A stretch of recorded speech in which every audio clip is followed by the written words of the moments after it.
Là, dans 30 secondes, si je quitte pas les écrans, je vais cliquer à tour de bras jusqu'à ce que ça passe et je vais tirer toutes mes cartouches. Et ça va pas être avec 5 micros. Là, on va en poser 20 et on se dira, tiens, tu le vois le doigt du milieu, là, tiens, je te l'ai bien mis. Aujourd'hui, c'est moi qui gagne. Je suis là, je suis présent, tu vois.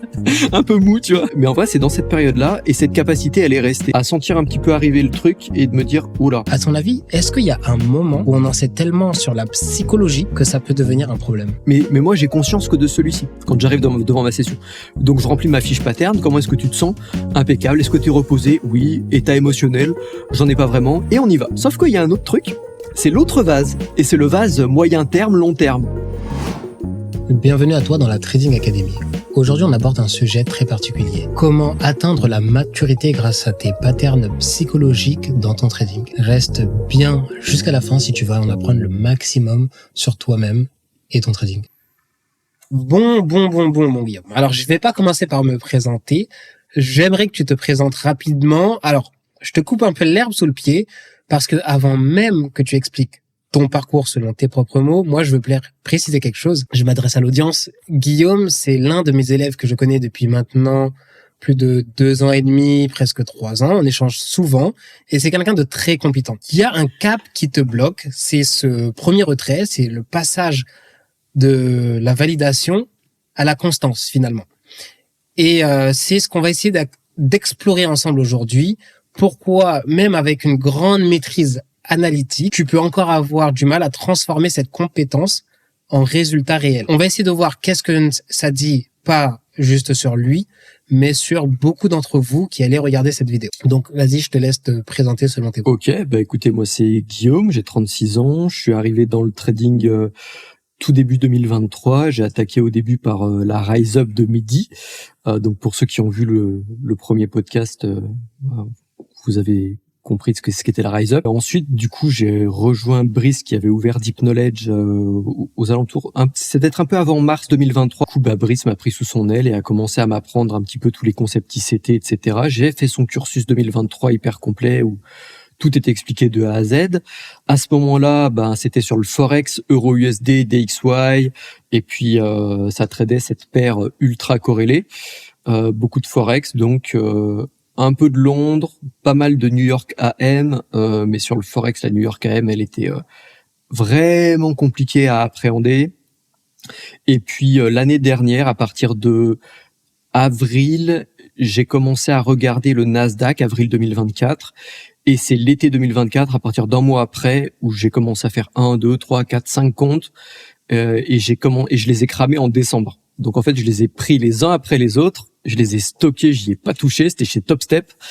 Et du coup, décembre 2024, 1 qui crame, 2 qui crame, 3 qui crame et 5 qui crame. Et puis et à partir de là, en fait, ça m'a mis un très gros coup parce que en fait, j'ai une méthode de mois à mois, même dans ma vie, dans ma façon d'évoluer, qui est que je vais rester très fluctuant et je vais garder les choses sans vraiment les intégrer en me disant ça c'est valide, ça c'est solide, pendant très longtemps, jusqu'à avoir vraiment de la structuration qui me fait dire ouais ça c'est solide, tu peux verrouiller, dire que c'est ok et avancer et structurer mes compréhensions, que ce soit de la vie, de moi-même, même du trading. En fait, c'est comme ça que ça marche. Et là, du coup, en fait, j'avais déjà commencé à solidifier des choses pendant cette période où en fait ça allait super bien et ça cliquait. Toutes les semaines, c'était du positif et tout. C'était rare que je finisse une semaine en négatif. Et arrivé décembre, en fait, je me suis dit mais en fait, je ne peux pas me faire confiance. Je ne peux pas faire confiance ni à mes méthodes d'apprentissage ni à mes méthodes de structuration dont je viens de parler. Parce qu'en fait, je me rends compte que j'ai tout éclaté. Ok. Donc, garde-en un petit peu sous le pied, on va revenir dessus. Ça roule. Aller dans long et en large, t'inquiète pas. Alors, moi, j'aimerais entamer avec une première question. Quand tu regardes ton parcours jusqu'ici, comment tu décrirais ta relation avec le marché? En fait, beaucoup de craintes. Maintenant, c'est beaucoup de craintes et beaucoup de... J'arrive et je vais me dire, bon, il y a de fortes chances qu'aujourd'hui, ça le fasse pas. Je suis plus dans une anticipation de me dire, je vais essayer de faire en sorte que ça m'impacte pas trop pour ma journée qui suit, parce que ça va mettre certainement dans le mal, en fait, ce qui va se passer, parce que ça va mal se passer. En fait, j'anticipe que, allez, aujourd'hui, à quelle sauce tu vas me bouffer? Et pire que ça, c'est que si j'arrive pas trop à encaisser le coup, Ce qui va se passer, c'est que le soir dans le journal, dès que c'est fini, si je me prends une tôle et que je suis très frustré, très mal émotionnellement, je vais prendre mes 2 screens, je vais les balancer dans mon Notion, je vais supprimer tous les autres onglets que d'habitude je prends du temps à remplir, que ce soit sur la gestion émotionnelle, sur même des analyses un peu du marché pour comprendre qu'est-ce qui s'est passé, pourquoi est-ce qu'on en était là, qu'est-ce qu'a fait le marché ensuite. Et du coup, en fait, je vais, de par l'impact émotionnel qu'une expérience négative va avoir, qui va être très profonde et très marquante, tous les jours, je vais perdre des tas de jours où je fais des erreurs, l'opportunité d'apprendre de ces erreurs justement parce que je suis plus dans l'état émotionnel de voir la tronche du marché en fait. Je veux plus voir le Nasdaq quoi. Ce que je trouve intéressant, c'est que finalement, tu te supprimes cette opportunité d'apprendre. Et ça me fait penser à un autre élève qui avait tendance à tout le temps recommencer des comptes en effaçant les données qu'il avait. Ça veut dire à chaque fois, il repartait à zéro et c'était comme une manière de se dire, ok, bon bah cette fois, si j'y arrive, j'y arriverai par la suite. Désolé de t'interrompre, je veux juste t'informer que je lance une toute nouvelle communauté pour aider les traders comme toi. Que tu sois débutant, intermédiaire ou avancé, le but ça va être de stabiliser le trading ou de l'accélérer. Ça s'appelle How Knowledge Trade Accelerator. Si tu veux plus d'informations, je te mets le lien en description. Maintenant, on peut retourner à notre diffusion. Non, mais il y a quand même quelque chose de hautement dysfonctionnel chez moi à ce niveau-là. C'est-à-dire que quelque chose une vision neutre permettrait de se dire bon bah ça s'est pas passé comme prévu. Qu'est-ce qui s'est passé? On analyse, on regarde, on apprend quelque chose. Demain est un autre jour et basta, on en reste là. Et une émotion théoriquement devrait durer entre 30 secondes et 2 minutes, 3 minutes chez un être humain tant que la tête elle se met pas dedans pour l'amplifier, la maintenir, la garder, s'y attacher au lieu de la laisser passer. Non, mais par contre chez moi, comme je te l'ai dit, c'est quand même dysfonctionnel. Ce qui va se passer, c'est que je vais supprimer les datas, mais je vais bien écrire en rouge moins temps, perte. Et en fait, il y a une autre partie de moi qui prend le relais, et c'est la partie de moi qui est hyper attachée à tout ce qui a pu se passer dans ma vie et qui va me lier à des échecs. Donc en fait, d'un côté, j'essaye de construire une expérience de réussite. Dès que ça foire, une autre partie prend le relais, celle qui en fait a tous ces marqueurs dans ouais mais moi j'y arrive jamais, mais la réussite c'est que pour les autres, de toute façon t'es un bon à rien, enfin tu sais toutes les conneries en fait qu'on se raconte, et elle prend le relais parce que au final même si elle est pourrie et qu'elle m'apporte pas grand chose en matière de vision du monde etc, ça reste des repères et ça reste un truc humain avec lequel on fonctionne, et l'humain s'il y a un truc que j'ai bien compris avec l'humain, il va toujours préférer un enfer connu qu'un paradis inconnu. Très belle phrase. C'est en tout cas là où j'en suis de ma compréhension personnelle à ce niveau-là. Donc dysfonctionnel, mais pas exactement sur le modèle. Donc il reste quand même des datas. Je veux dire, là, je peux te sortir mon Notion. J'ai des datas depuis que j'ai créé le Notion, quoi. Ok. Et donc finalement, on pourrait dire que c'est ta manière de nourrir cet enfer connu. Je cherche pas à le nourrir, mais c'est un truc qui prend le dessus. C'est quand l'émotionnel prend le dessus. Et quand l'émotionnel prend le dessus, c'est ça qui a le pouvoir. D'accord. Et donc ton émotionnel à toi, c'est plutôt de te tirer vers le bas. Mais c'est pas forcément quelque chose de mauvais, hein, attention. C'est vraiment le fait de pouvoir en tirer des conclusions positives à froid qui va être intéressant. Quand tu notes quelque chose de négatif, bon, sur le coup, ça fait chier et tout. On peut se dire, ok, je suis encore en train de m'apitoyer, je fais encore les mêmes erreurs, j'arrive pas à avancer. Mais dans les erreurs, il y a une clé, il y a une solution. Et quand tu arrives à mettre le doigt justement sur l'erreur qui revient en boucle et ensuite essayer de travailler la partie en toi qui te pousse à refaire cette erreur, c'est là où tu peux avancer. C'est là où tu peux comprendre le déclencheur. Il y a pas si longtemps, on avait fait une masterclass où on disait que le but du journal d'études, ce n'est pas forcément de documenter de manière religieuse chacun de tes trades. Parce que ça, n'importe quel outil de documentation en ligne peut le faire, même automatiquement pour toi. Te dire, voilà, j'ai TP là, j'ai fait ci, j'ai fait ça, ok, bon, bah, le mardi semble être mon meilleur jour. D'ailleurs, quand tu trades sur TopStep, tu sais, il y a un petit agent IA qui te dit, ah, bah, tiens, ton meilleur jour, ça serait mardi. Et là, tu regardes, tu dis, ouais, mais tu dis ça parce que j'ai eu quelques bons résultats, alors que la plupart du temps, moi, ça fait 6 mois que je trade, par exemple. Il se trouve que les mardis après-midi, ça s'est bien passé, mais tout ce que j'ai construit jusque-là me fait préférer la session du mercredi, personnellement. Et par exemple, tu vas te dire, en forward test, en démo, t'es plus performant sur le mercredi et le jeudi. Ok. Donc tout ça pour dire que remplir bêtement des données ne t'apprend pas forcément quelque chose.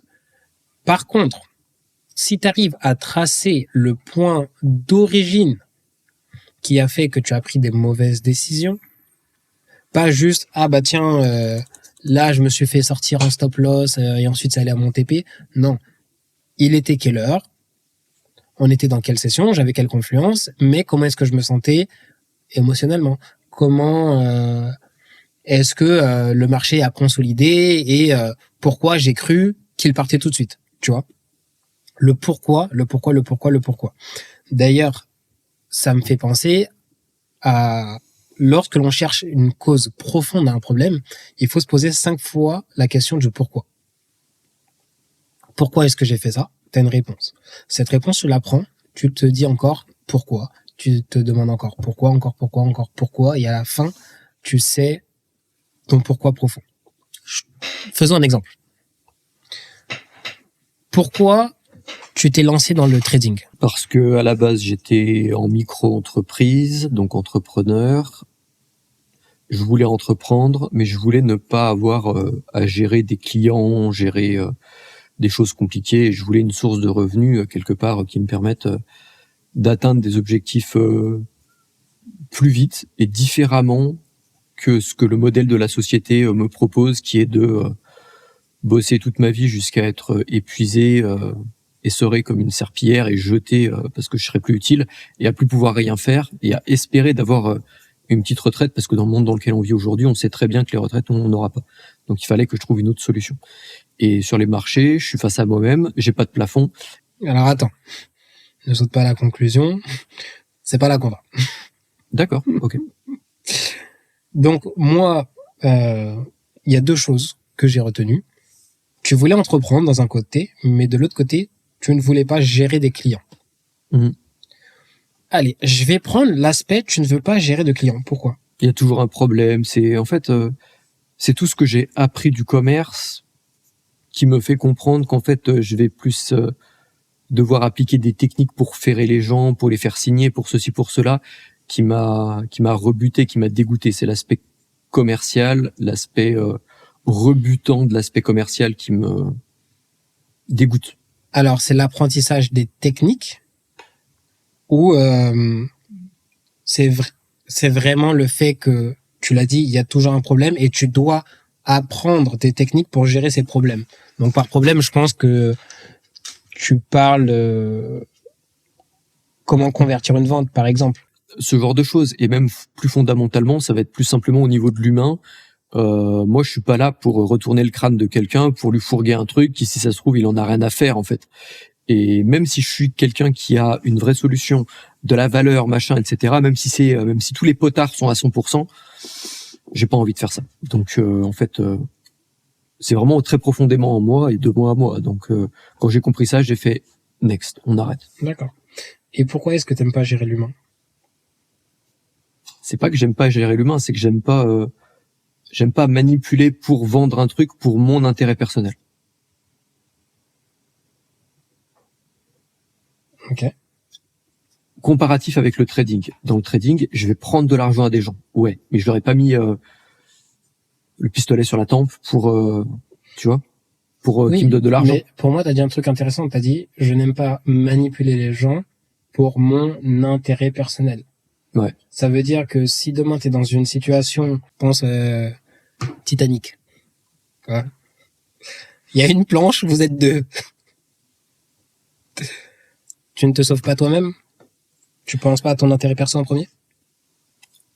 Ça dépend du degré de survie dans lequel tu es. De ce que j'ai compris au niveau de la survie c'est amoral. C'est ni moral ni immoral. Donc tu pourrais me dire, bah ouais, mais là le contexte, c'est que t'es dans un monde où l'argent finalement c'est aussi ta survie. Donc survivre en fait c'est ni moral ni immoral. tu fais ta survie, point barre, et il n'y a pas de bon point ou de mauvais point. Et quelque part, comme tu viens de le dire, on peut rouler sur tout le monde pour sa survie, il n'y a pas de problème. Oui, jusqu'à un certain point, parce que ce monde, il nous permet quand même de choisir dans quel domaine on va. Donc moi, le potard, je le mets quand même à me dire, ouais, mais j'ai quand même la responsabilité de choisir où est-ce que je vais, parce que survivre, il y a des tas de façons de le faire dans ce monde-là. Et j'entends ce que tu me dis. Je suis d'accord avec toi. Je sauverai ma peau sans hésiter. D'accord.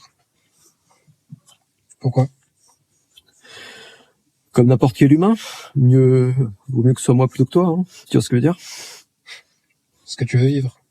Bah ouais, comme tout le monde. Enfin, j'espère en tout cas pour vous, que vous avez envie encore un petit peu de vivre, un minimum. Ok. Donc maintenant, viens, on fait le chemin inverse. Tu veux vivre, mais pas en faisant des coups de Trafalgar aux gens. En même temps, tu ne veux pas gérer l'être humain, mais peut-être que tu t'englobes dedans. Tu veux peut-être pas avoir à gérer ta propre psychologie parce que tu as peur des problèmes, finalement, qui vont être liés à l'être humain. C'est pour ça que tu as voulu faire un travail en solo. Alors justement, quand là tout à l'heure tu m'avais coupé, tu m'avais dit c'est pas la direction, ok, on a recentré. Justement, là en fait, pas du tout. C'est l'inverse. En fait, soit j'avais à gérer des gens dehors qui vont me raconter toutes les excuses possibles pour pas signer, bla bla bla bla bla bla bla bla, ou soit en face j'avais à aller voir en moi comment je fonctionne, travailler sur moi pour avancer. Et ben justement le choix 2 pour moi il est beaucoup plus facile. Bosser sur moi, ça fait des années que je le fais déjà. Et ça me pose aucun problème d'aller voir et d'essayer de comprendre comment est-ce que je fonctionne, pourquoi est-ce que je fonctionne, où ça dysfonctionne pour le gérer. Après y arriver, c'est une autre paire de manches. Mais en tout cas, ce travaillage, je préfère le faire. Si je fais le parallèle du coup avec le trading, t'es dans une démarche où, au contraire, tu dois tout le temps gérer ta propre psychologie. Mmh. Et aujourd'hui, c'est l'aspect du trading qui te frustre le plus en termes de travail sur soi. C'est plus facile d'aller travailler la technique que de te poser et de te dire aujourd'hui je dédie cette journée à travailler ma psychologie. Oui, mais en même temps, enfin, dire travailler sa psychologie, pour moi, ça veut tout et rien dire à la fois. Quand je te dis que j'ai bossé sur moi, c'est que je suis quand même allé creuser vraiment des trucs assez loin sur comment fonctionne mon inconscient, sur des structures, sur des choses que j'ai pu remettre d'aplomb. Mais c'est pas pour autant qu'aujourd'hui j'ai toutes les clés pour faire ce travail, et j'ai pas non plus fait la démarche d'aller vraiment creuser ce que j'ai à faire vis-à-vis du trading pour être plus fonctionnel tous les jours. Et je pense pas qu'aujourd'hui c'est quelque chose que je puisse faire tout seul. Voilà. D'accord. Alors, c'est pas un truc que tu peux faire tout seul, tu vois. Et pour moi, c'est intéressant parce que quand je t'écoute, il y a vraiment une tension entre ton besoin de comprendre et le besoin de te faire confiance à ton propre processus, tu vois. Mais du coup, si tu devais identifier un pattern chez toi dans les phases où tu bloques, justement. Bon, il se trouve que j'ai eu des tas d'expériences qui m'ont permis de comprendre qu'on peut bosser de manière bien plus rapide avec des gens qui ont la capacité de littéralement se connecter à toi pour aller voir comment tu fonctionnes au niveau inconscient. Donc ça, c'est ce qu'on appelle des clairvoyants. Le mien, il s'appelle Samuel Hannibal. Il est sur YouTube. Vous pouvez le trouver. Il est génial. J'ai aussi fait des stages avec lui, donc j'ai pu voir l'envers du décor et moi-même pratiquer ça sur des gens, et les gens ils étaient bluffés, et moi-même j'étais bluffé de voir à quel point en fait je pouvais avoir des informations qui arrivaient très rapidement sur comment lui il fonctionnait et lui donner des clés en fait. Et au moment où tu donnes la clé à l'autre, lui il suffit de l'entendre pour qu'en fait même si il va pas forcément comprendre ce qui se passe, plus profondément ça passe. Et en fait tu te rends compte dans les jours, dans les semaines qui viennent que ah tiens, dans cette situation, je réagis pas du tout pareil. Et je sais très bien que il y a une semaine, j'aurais pété un câble et là ça passe nickel, je comprends pas ce qui se passe. Et tu te dis mais qui suis-je? Et c'est là que tu te rends compte qu'en fait on est vraiment un tas de programmes en fait qui fonctionnent au niveau inconscient en pilote automatique. D'où l'intérêt d'aller nettoyer un peu tous ces vieux patterns Parce qu'on est souvent sur des vieux patterns, et puis après, quand tu avances un petit peu, tu vois les gens, et tu dis, ok, lui, il est là-dedans, déjà vu, déjà connu, etc. Donc voilà pour le petit côté psycho rapido sur ce que j'ai fait. Donc ça, j'ai attaqué ça en 2021, et j'ai eu, je pense, au moins une 50aine d'appels sur des tas de sujets à ce moment-là. Donc j'ai déjà bien nettoyé le truc, quoi. Et du coup, quand tu as fait ce travail sur toi, justement, est-ce que tu as identifié un pattern dans les phases où tu bloques pour avancer? Je l'ai pas fait sous l'angle du trading, mais sous des angles généraux. Et même si je prenais l'exemple du trading, ça me renverrait vers des patterns plus généraux, en fait. Tout à fait. Le trading, c'est le miroir de ta personnalité, donc. Complètement, hein, c'est regarder un graphique, pour moi, c'est me regarder moi, c'est regarder mes failles, c'est regarder qui je suis à l'instant T, en fait. Parce qu'au final, le marché, il s'en fout, lui, il va vivre sa vie, hein, donc. Mais du coup, moi, si tu veux que je te parle un petit peu des patterns que j'ai vus, j'en ai vu plusieurs. Il y a les tilts immédiats et les tilts à retardement, par exemple. Les tilts, maintenant, je les sens arriver. Et je les sens arriver entre 30 secondes et 1 minute avant. Je sais que je suis en pré-tilt. Donc en fait, je sais, là, dans 30 secondes, si je quitte pas les écrans, je vais cliquer à tour de bras jusqu'à ce que ça passe, et je vais tirer toutes mes cartouches, et ça va pas être avec 5 micros, là, on va en poser 20. Et si on peut, au prochain Fair Value Gap, on en rajoute 5, on va monter à 25, 30, et on va le laisser partir. Et puis même s'il faut le fermer 20 secondes après avec plus 600, on le fera. Et on se dira, tiens, tu le vois le doigt du milieu, là, tiens, je te l'ai bien mis, aujourd'hui c'est moi qui gagne, tu vois. Tilt immédiat, voilà. Tilt immédiat. Mais justement, alors attends, avant d'aller plus loin, pour moi c'est ultra intéressant, qu'il y a beaucoup de gens qui ne savent pas faire ce travail. Comment tu as senti que tu commençais à identifier tes tilts immédiats, justement? La méditation et la distanciation. Et ça, en fait, c'est apparu à une période où, justement, je faisais une méditation par jour. Et quand je faisais ça, 40 minutes à 1 heure de méditation par jour, en fait, j'étais naturellement un petit peu plus en retrait sur ce que je vivais. Donc, tu sais, je vivais plus mon instant présent, même dans ma vie de tous les jours. Tu vois, j'étais plus serein, plus posé. Les gens pouvaient me dire, ça va, tu comprends ce qu'on te dit? Oui, ça va. Je suis là, je suis présent, tu vois. Un peu mou, tu vois. Mais en vrai, c'est dans cette période-là, et cette capacité, elle est restée. Même si en ce moment, je suis plus trop un méditant, cette capacité, elle est restée à sentir un petit peu arriver le truc et de me dire, oh là, là, tu sais que il y a un petit truc un peu plus subtil qui est un petit peu en dessous du niveau de la mer, mais tu sens que ça peut partir. Et il suffit juste de quelques secondes avant. Ouais.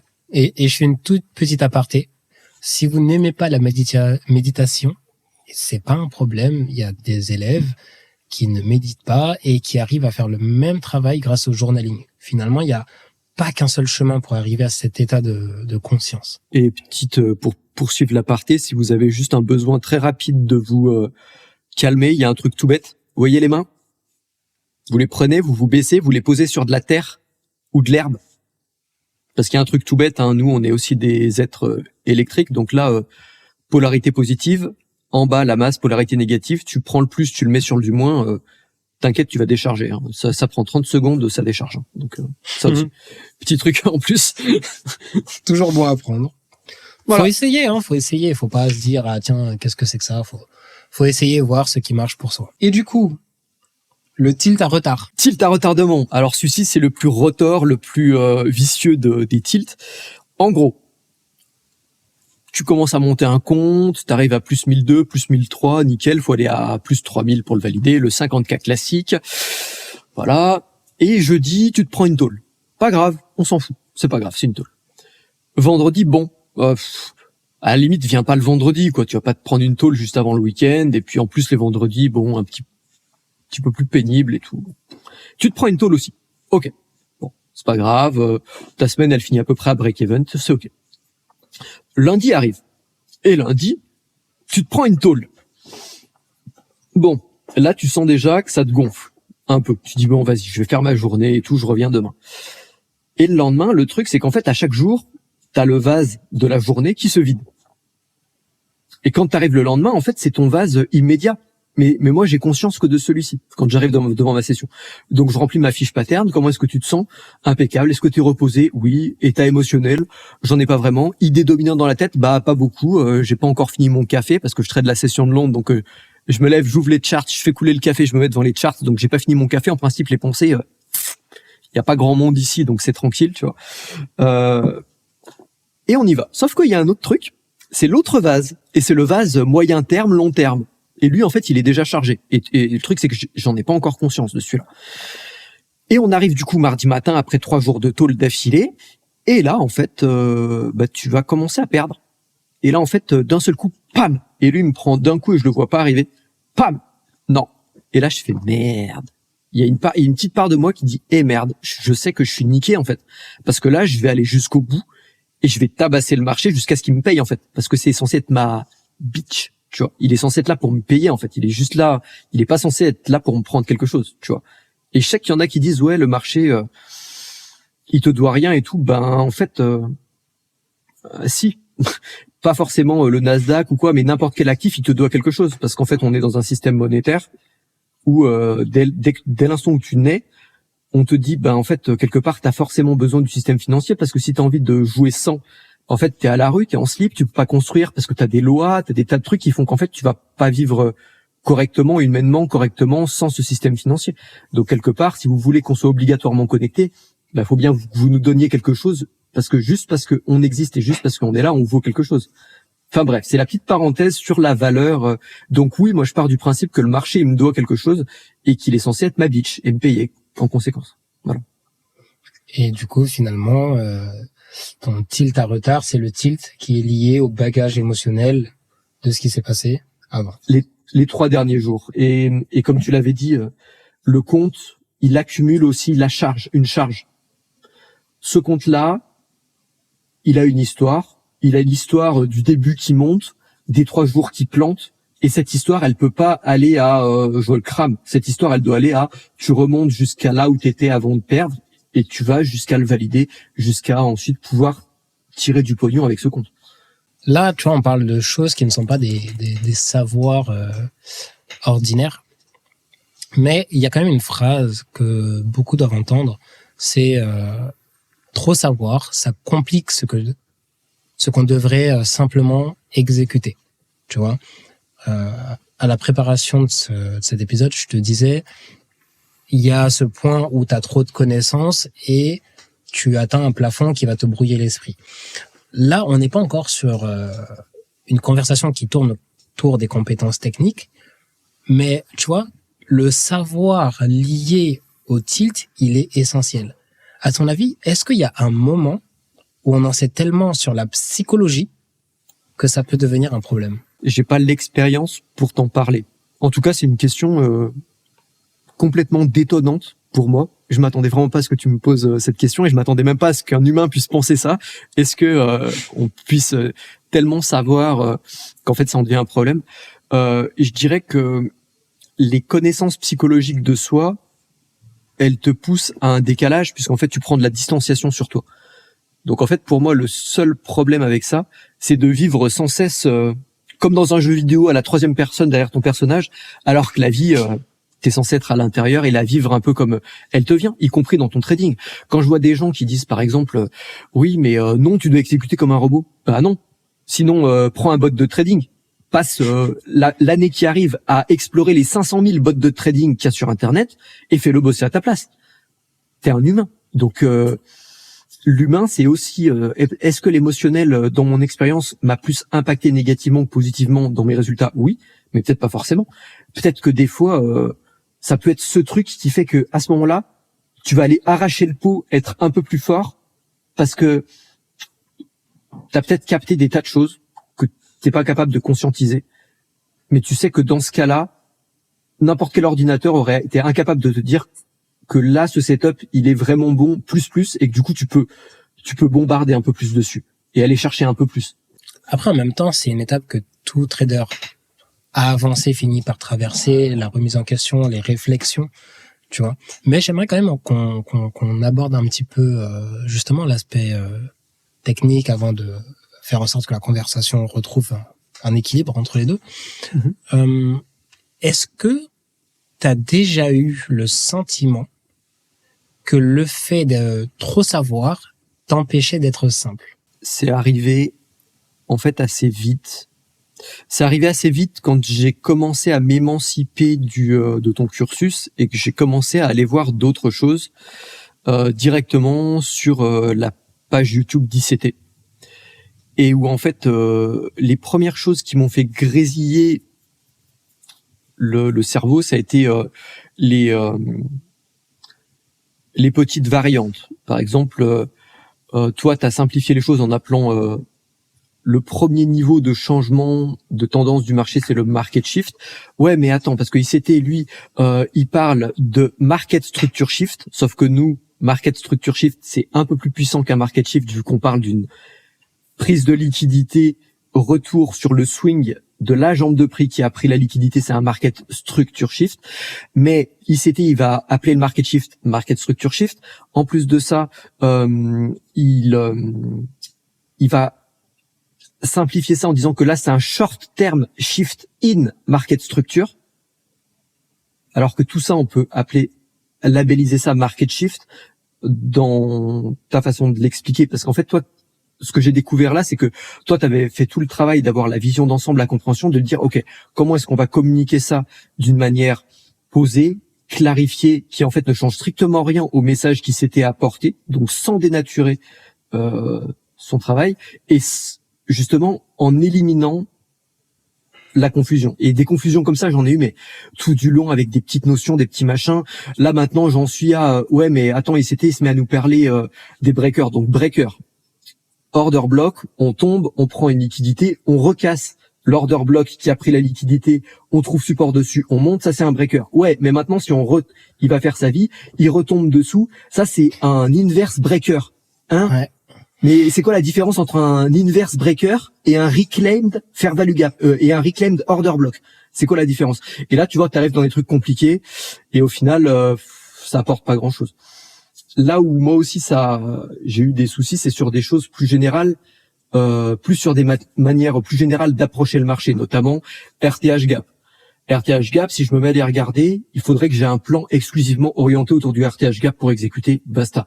Sinon, ah oui, mais non, mais là je veux prendre un buy, mais le RTH il est grand et puis il y a ceci, puis il y a cela. Et allez, terminé. Tu te poses 36 questions, t'es 50-50 et ton biais qui était haussier, machin, il devient 50-50, je suis mi-haussier, mi-baissier. Dans ta session, tu vas prendre un achat, deux ventes, un achat, et puis t'as perdu 600 balles, t'as pas rien vu le temps de venir, et puis voilà, quoi. C'est très vrai, hein, dans le sens où, tu vois, ICT, il a énormément de vocabulaire différents qui veulent dire la même chose, qui sont interchangeables, qui n'ont pas forcément de sens. Un coup, il est de bonne humeur, un coup, il est de mauvaise humeur, tu ne sais pas trop. Et c'est vrai que dans tout ça, moi, ce que je vous ai toujours dit, c'est essayer de comprendre le sens, et ensuite, on verra. Donc, et peut-être ça t'avait peut-être fait bizarre, tu vois, le jour où tu m'as dit oui, mais ICT, il appelle ça comme ça. Market shift, ça c'est un market structure shift et tout. Et moi je dis non, mais en fait, en vrai, on s'en fout de la traduction exacte. Il faut comprendre le sens, ce que ça veut dire. Et oui, le fait de donner un mot précis sur les termes, parce que dans la formation, je suis en mode attention, essayez de comprendre précisément ce que ça veut dire. Mais une fois que tu sais ce que ça veut dire, là, tu peux interchanger les termes parce que tu sais ce que tu as au fond de toi et ce que tu comprends. Tu vois?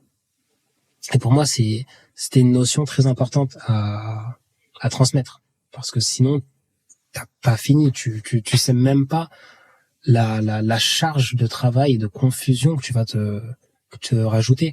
Et tu vois, moi, je trouve ça très intéressant que, à un certain point, tu sois allé justement voir ICT, que tu sois allé voir d'autres traders comme Arjo, tu vois.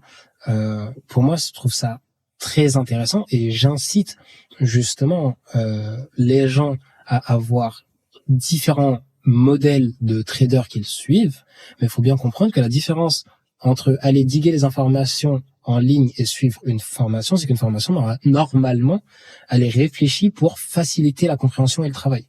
Une cohérence. C'est ça. C'est comme, je sais plus quel film c'était. Il y avait un mec sur YouTube qui a fait une vidéo comme ça et j'ai trouvé qu'en fait c'était du génie ce qu'il avait dit.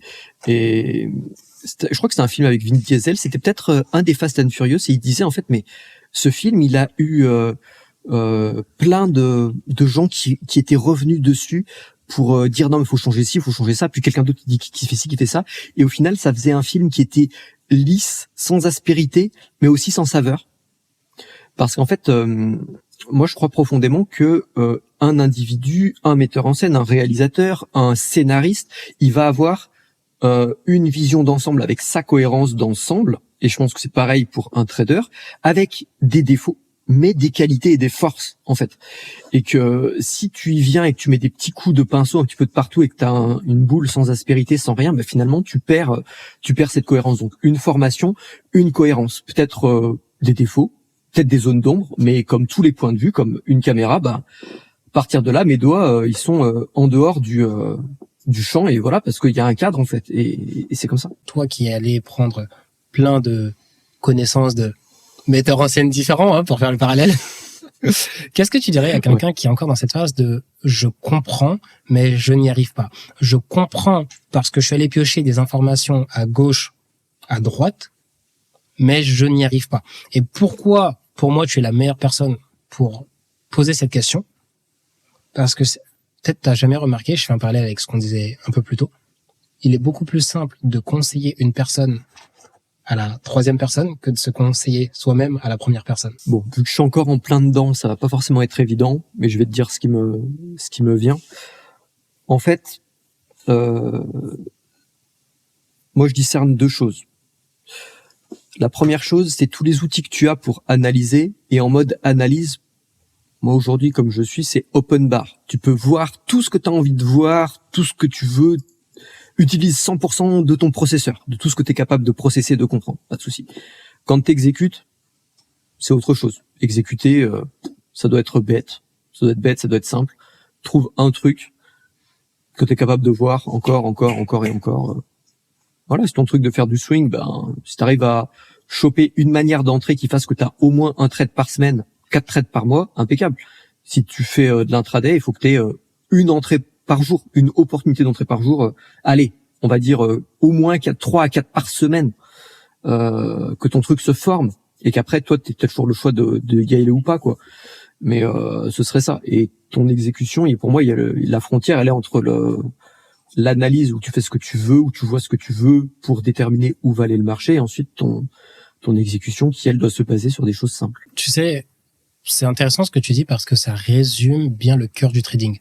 En fait, des fois, on pense qu'on cherche des choses, des compétences techniques, un style de trading. Combien de fois j'ai dit à un élève, non mais tu devrais t'intéresser au swing. Non, c'est de l'intraday que je veux faire. Ah, c'est du scalping. Parce que les gens cherchent quelque chose ils se butent sur un aspect qu'ils veulent, alors qu'en réalité, ce qu'ils devraient chercher, c'est une sorte de clarté intérieure. Oui.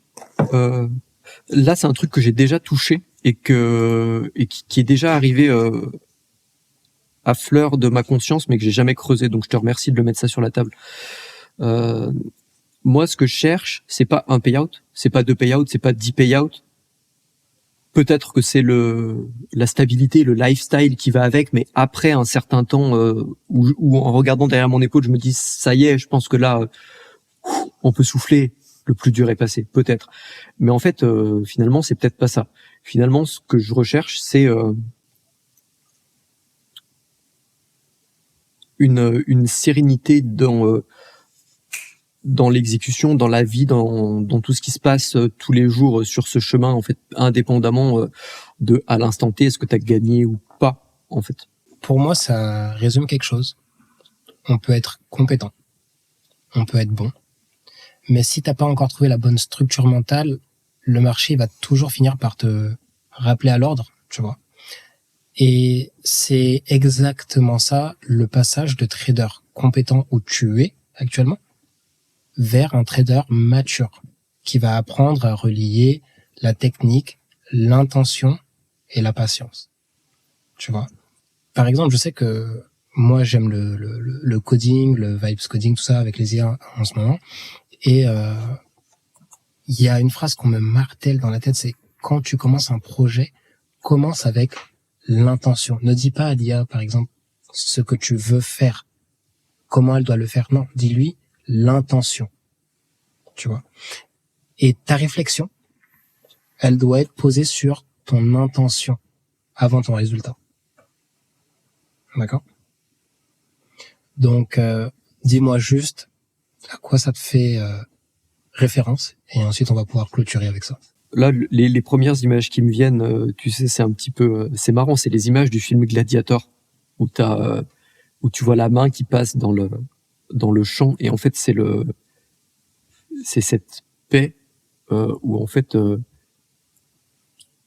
où j'arrive avec le trading à prendre cet outil, à épurer tout ce qu'il y a à épurer de moi au travers de cette expérience, et du coup à en même temps avancer sur moi, mais en même temps à extraire ce truc qui fait que avec cet outil, je peux avoir la vie que je veux, indépendamment de ce que le monde cherche par ses pressions diverses et variées à me faire faire, à me faire devenir, et où je pourrais dire non, ma vie ça va être ça, ma vie ça va être une grande maison où il y aura de l'autosuffisance alimentaire, où il y aura plein de belles choses que je pourrais faire autour de moi, même sur le plan humain. Là, on parlait de l'humain tout à l'heure, mais bon, il y a des tas de choses aussi sur le plan humain que j'ai envie de faire, que ce soit avec un partenaire, avec des amis, avec un groupe de personnes, avec un projet à plus long terme.